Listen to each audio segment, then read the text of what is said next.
class. Oh, Cheska, buti pumasok ka pa. Ang dami mo na miss na quiz. Bagsak ka na sa akin. Nagbakasyon ako. Na-stress kasi ako sa'yo. Ang dami mo kasi pinapagawa. Aba bakit? Hindi lang naman ikaw ang pinapagawan ko. Lahat kayo. Ano ka dito, prinsesa? Oo. Sa bahay namin, ako ang prinsesa. Kaya kayong lahat, sumunod kayo sa akin. Pumunta ka sa guidance office. Hindi po, ate.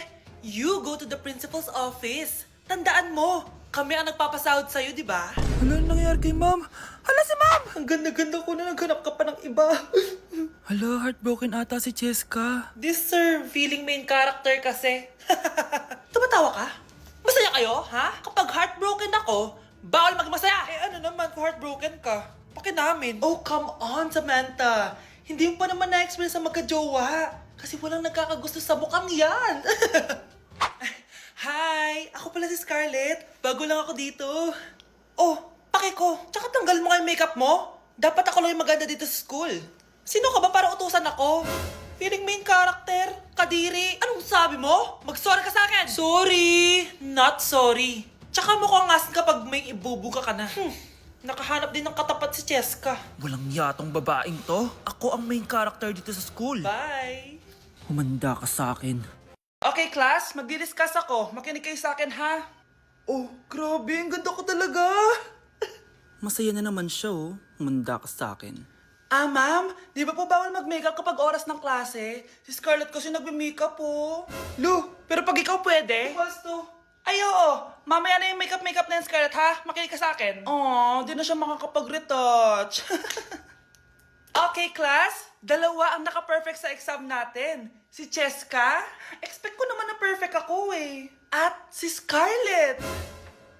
Perfect din ako. Talagang nilalabanan ako ng babaeng to. Patingin na tas paper mo. Ma'am, di ba wrong spelling is wrong? Mali yung pneumonia niya oh. Walang P sa una. Ha? Ay, oo nga. Kulang ng P. Hindi ka na perfect, Scarlett, ha? Ayan, ako na ulit ang highest dito sa klase.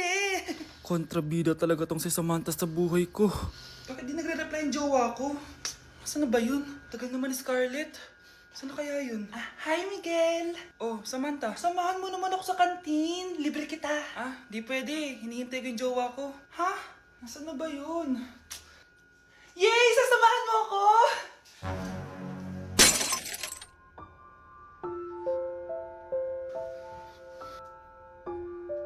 Ha? Wala naman ako sinabi!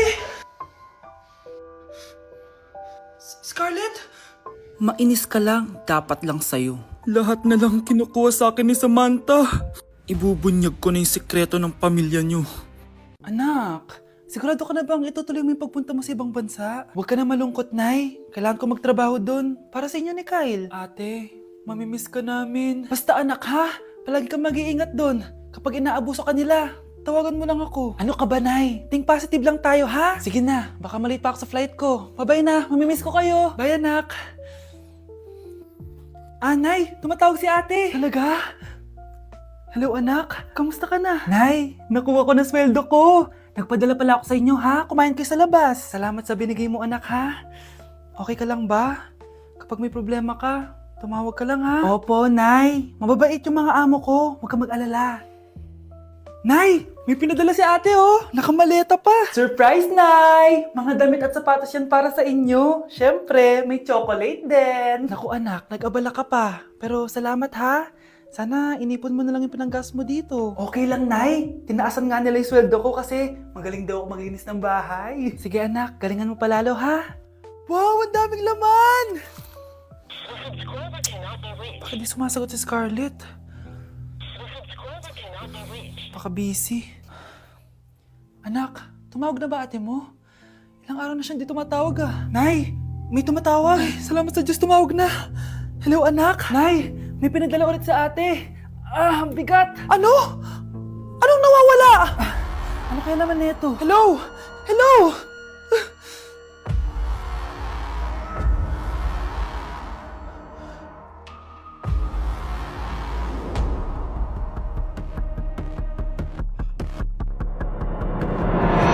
Nandito ako sa Japan ngayon at titikim tayo ng Japanese convenience store snacks. Hulaan niyo kung saan ako pupunta, walang gato sa Pilipinas.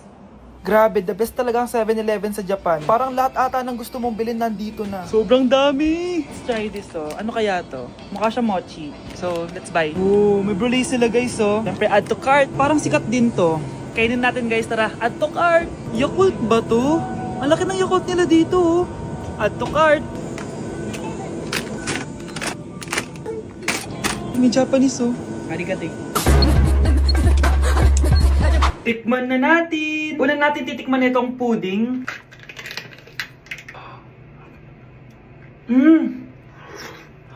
Lasa siyang lotion.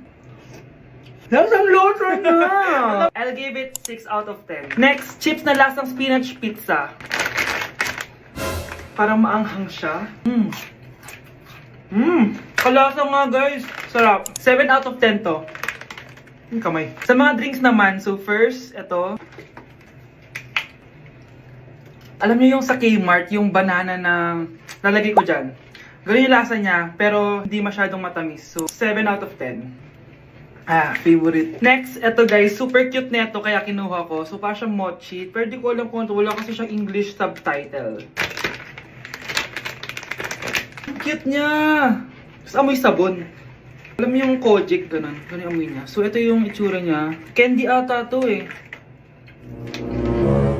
Para kang ngumunguya ng sabon. 3 out of 10 ka lang, be. Okay, next, itong Pringles na lasang chicken barbecue. Ba't may ganun? Amoy na natin. Amoy biryani. Actually, masarap siya. Alam mo yung biryani na chicken, ganun yung lasa niya, pero Pringles. 7.5 out of 10 to. Next, itong Jollibee na parang sweet potato. Ano natin? Mukha talaga siyang fries. Ayan. Parang nanak malasahan sa lahat ng mga kinain ko. Masarap siya, pero wala siyang lasa. So, Yan. 5 out of 10. Hindi ko siya bibilin ulit. Next is yung dessert natin, tong brulee. Brulee? Ayan, ayan yung tsura niya, guys. And alam ko, binabasag to. Yun, o. Ayan, oh, ayun, o. Ang tamis masyado. Tamis. Favorite niya to eh. Okay, last natin is yung Yakult. Lasang Yakult. Na mas marami lang. So yun lang naman. Kung gusto nyo ng part 2, mag-rate pa ako ng ibang Japanese food dito. So comment lang kayo sa baba. Nasa Japan pa rin ako at titikim tayo ng Japanese convenience store food part 2. Hulaan nyo guys kung nasan ako. Walang-wala na ito sa Pilipinas, promise. Hindi talaga pwedeng wala akong mabili tuwing pupunta ako dito sa Family Mart. Tignan nyo naman, parang lahat gusto mong itry, di ba? Guys, may nakita ko. Parang may ganito ako. Okay pa ba to? Parang panis na. Add to cart. Guys, mukhang masarap to, oh. Add to cart natin to. Guys, nakita ko kanina daming Japanese na kumakain nito. So, add to cart natin to. Guys, parang masarap din to, oh. Pamichiki. Add to cart.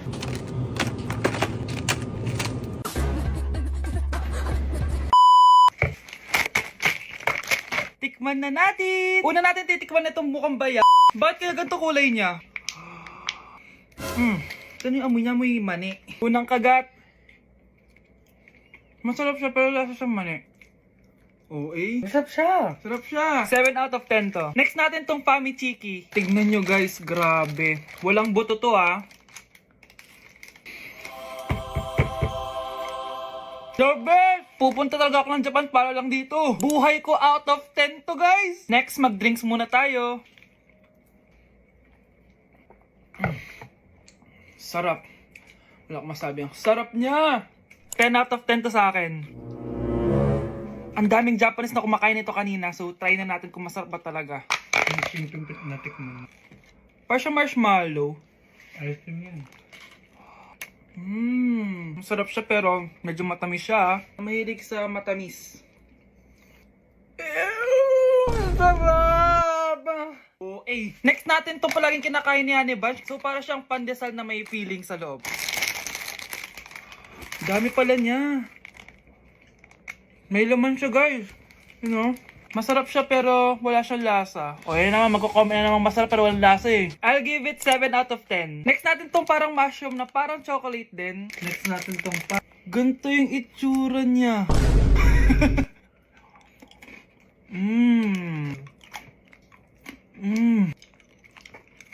Uy talaga. Masarap to guys, 9 out of 10. Okay guys, last natin tong soy sauce flavored moisturized crackers. So lasa siyang toyo. Tikman na natin. Amoy singit. So ganito yung itsura niya. Nga, may singit. Wag nyo try guys. 1 out of 10 lang to. So yun lang naman guys, no? Kung gusto nyo ng part 3, mag-comment lang kayo dyan. And malapit na kami umuwi sa Pilipinas. Bye-bye. Aroy, tinanggalan ako ng ngipin. Napakalaki ng tinanggal sa akin. Hello guys! Kung napapansin nyo, naka-brace na naman ako. Ilang araw din ako di makakain na maayos dahil sobrang sakit niya guys. So bakit nga ba ako nagpa-brace ulit? Fun fact lang guys, 6 years na ako naka-brace before. Pero di pa rin na-address yung issue sa ngipin ko. Kung makikita nyo sa picture guys, medyo palabas or flared yung ngipin ko. Kaya naman nag-decide na ako na magpa-brace ulit. Sabi din ng dentist ko, kailangan daw tanggalin yung 4 na premolars ko para daw pumasok yung mga ngipin ko. Kaya ngayong araw, tatanggalin yung mga premolars ko. Bago pala ako pumunta ng dentist, kumain na muna ako kasi alam ko di ako makakain mamaya. Buti na lang talaga masarap ang ulam at nakakain talaga ako na madami. Medyo kinakabahan nga ako kasi ngayon na lang ulit ako mabubunutan ng ngipin. Yung last bunot ko ata nung bata pa ako. Dahil tulog pa si Honey Bunch, di ko na siya gigisingin. Ako na lang mag-isa pupunta sa dentist. Good luck na lang talaga sa akin mamaya. So ayan, kinakausap na ako ni Doc. Sabi niya wala daw ako mararamdaman na sakit kasi may anesthesia naman daw na ilalagay. Ito pala yung x-ray ng mga ngipin ko. So yung may black dot dyan, yun yung mga tatanggalin. Kung makikita nyo din, impacted din yung wisdom tooth ko. So ipapatanggal ko din yan soon. Eto na guys, last look na buo ang ngipin ko. Kasi mamaya bungal na ako. Ayan guys, nilalagay na ni Doc yung numbing cream para kapag in-inject na ako ng anesthesia, wala na ako maramdaman. Dito sa part na to, di ko na ma-feel yung bunganga ko. At thank you Lord talaga, hindi siya masakit. Parang hinihila lang yung ngipin mo ganun. Charan! Tapos na, medyo nahirapan si Doc ha. Paano di mahihirapan? Sobrang laki ng kinukuha. Rate ko yung pain niya, siguro 3 out of 10 lang. Pero alam ko mamaya pa to sasakit pag wala na yung anesthesia. Sabi ko din kay Doc kung pwede ko bang itago yung ngipin ko, ilalagay ko lang sa ilalim ng unan. Eto na guys, ang itsura ng ngipin ko ngayon, bungal ira na. Dalawa lang pala muna binunot ni Doc kasi next week daw yung dalawa pa. So yun lang naman guys, bye! Hala! Nalipat na naman ako ng classroom! Bakit kinder yung nakalagay dito? Saan yun? Ba't puro mga bata yun nandito? Hi mga bata! Ang lesson natin ngayon ay addition. Sino dito ang makakasagot ng 1 plus 1? Ang dali naman ng lesson dito. Ah ma'am, 1 plus 1 is equals to 2. Correct! Mga bata, 5 claps para kay Scarlett. Hindi niyo ba alam yun? Mga bata, science na tayo ha? Ilan ang planeta sa solar system natin? Ba't walang nagtataas ng kamay? Ah ma'am, there are 8 planets in our solar system. Correct! Siguro nag-a-advance reading si Scarlett. Lo, ba't parang walang alam yung mga kaklase ko? Okay, tatatakan ko ng star sa kamay ang makakasagot neto. What are the primary colors? Ha? Ba't ang dadali na subject dito? Last sem nag-research lang ako eh. Ma'am, the primary colors are red, blue, and yellow. Wow! Mukhang may magiging top 1 na tayo ah. Hala, mukhang magiging top 1 pa ako dito. Ah, namali siya ng classroom. Okay. Scarlett Iha, namali ka daw ng classroom, oo. Lumipat ka na lang dun sa grade 12. Ano? Siya ba'y napunta sa kinder? Alright, may bagong dating tayo, class. Miss, pwede mo bang sagutin itong nasa blackboard? Ano yan? Madali lang yan. Madali? Sir, babalik na lang pala ako sa kinder. Buti ba doon magiging top 1 ako? Bye!